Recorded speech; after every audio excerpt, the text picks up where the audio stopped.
পণ্যবাহী লরি থেকে তোলাবাজির চেষ্টা, রামপুর চেকপোস্টে ট্রাক চালককে হেনস্থা, সাসপেন্ড 2 মোটর ভেহিকল ইন্সপেক্টর। 2 আধিকারিকের বিরুদ্ধে তদন্তে পুলিশের দুর্নীতি দমন শাখা। অভিযোগ, পশ্চিম বর্ধমান জেলার 19 নম্বর জাতীয় সড়কে রামপুর চেকপোস্টে পণ্যবাহী গাড়ির সমস্ত বৈধ কাগজপত্র থাকা সত্ত্বেও চেকপোস্টে কর্মরত 2 কর্মকর্তা গাড়ির মালিকদের কাছ থেকে ডান্ডা ট্যাক্স নামে ট্যাক্স দাবি করেন।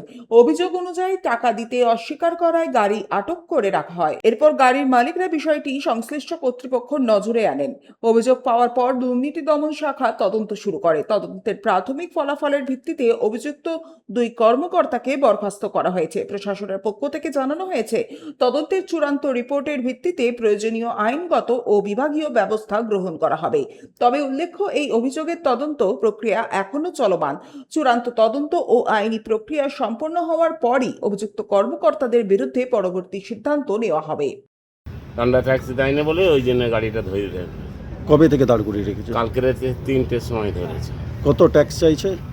এখন 27,275 টাকা। সেই জন্য গাড়িটাকে আটকে রেখে দিয়েছে। হ্যাঁ, সেই জন্য গাড়িটা আমরা বলেছিলাম যে তুমি কেস দিয়ে ছেড়ে দাও, আমরা জামিন করে ছেড়ে দেবো। সেটা তো কোনো কথাই শোনে না।